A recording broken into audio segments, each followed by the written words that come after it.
Is it possible to glorify God through the enjoyment of music, movies, literature, etc., produced by secular artists?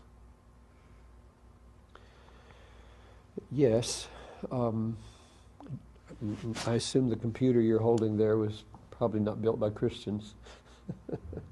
And I hope that you are glorifying God as you tap away at it.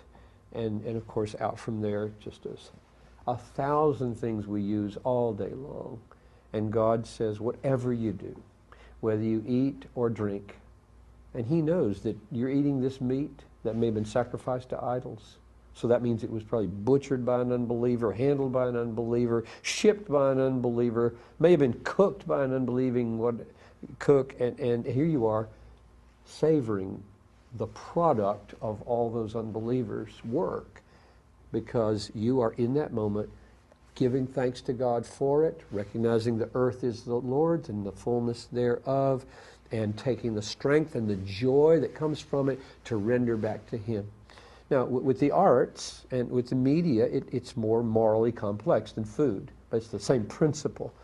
The complexity of it is, in those moments, what do you do with the moral elements of it that are so contrary to your faith?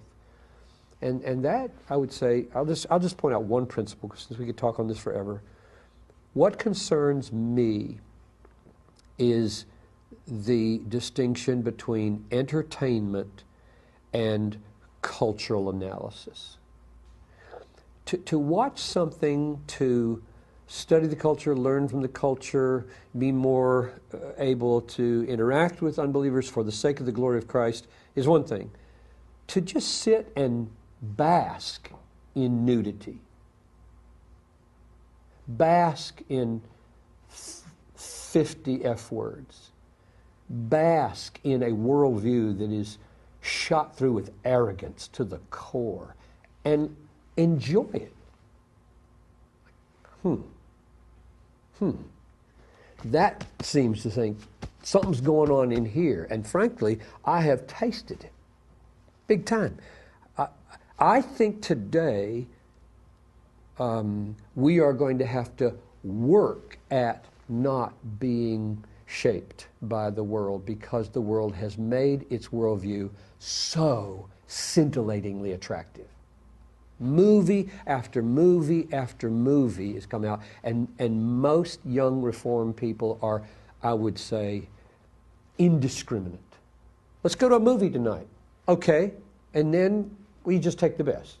None of them are any good, probably, in that theater on that night. You're just going to do it because that's what you do. You go to movies on Friday night or whatever. And then, of course, you think, oh, we're going to Christianize this thing somehow. And I just think we need to test our hearts big time about why are we able to enjoy hell-bound, God-ignoring, Christ-dishonoring, false worldviews, because we can give it a little twist at the end that it taught us this or that about the world. So I think the main thing I'm saying there is test your heart as to whether entertainment is defaulting to the world or to something more wholesome. We live in an age where we tend to default to the world for entertainment.